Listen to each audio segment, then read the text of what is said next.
เอาจะได้ก็ขอกราบก้มสุขสวัสดีเนาะบรรทานพ่อแม่พี่น้องพ่อมื้อนี้สำหรับผู้ขายเองมามื้อนี้ก็มีผลงานเพลงใหม่มาฝากตอนพี่น้องเฮาคือเก่าเนาะก็คือผลงานเพลงตัดใจเพื่อนางได้ดีพิเศษสุดก็แม่นมอบให้ทั้งอาจารย์ปองเนาะเอาม่วนๆก็ฟังไปนำกันนะพี่น้องเด้อเป็นผลงานการเขียนการประพันธ์ใหม่ของกบน้อยแดนเมืองใต้ก็คือทั้งผู้ขายเองหากว่านักร้องเสียงบ่ดีและก็ดนตรีเสียงบ่ม่วนก็ขอโทษขออภัยนำและเอาจะได้ก็คอยฟังไปพร้อมกันเนาะจะได้ก็คอยเสริมคอยเสียกดไลค์กดแชร์ให้กันแน่เป็นจังซั่นสำหรับผลงานเพลงใหม่ของเพิ่นฟังว่าโอกาสหน้าก็สิมาฝากตอนพี่น้องสิได้หลายก่อนอยู่ดอกอะไร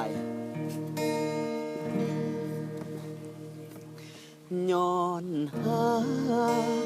อายจำต้องจากไกลขอบใจหลายๆทุกอย่างที่นางให้มาขอโทษหลายเด้ออายคงผิดคำสัญญาที่อายเคยบอกเจ้าว่าสิหากแต่น้องคนดีขอโทษอีหลีคนดีน้องต้องตัดใจผู้ชายในโลกมากมายดื่มอายซะเด้อหน้ามนอายบ่ฮักไผยิ่งอื่นยิ้มให้อายยังบ่สนหัวใจมีน้องหนึ่งคน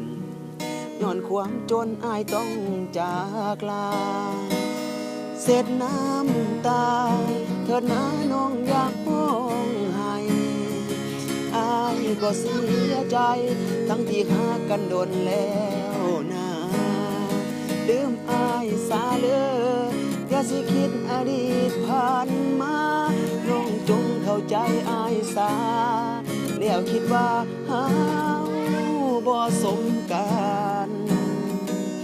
ความใฝ่ฝันที่สองเฮานั้นร่วมกันสร้างก่อวันนี้นอมันคือโงยลงแล้ว3วันขอให้น้องโชคดีพบสายที่ดีกว่าอายเห็นน้องหน้าซื่นหน้าใส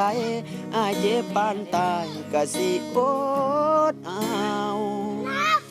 เห็นน้องหน้าซื่นหน้าใสอายเจ็บปานตายก็สิอด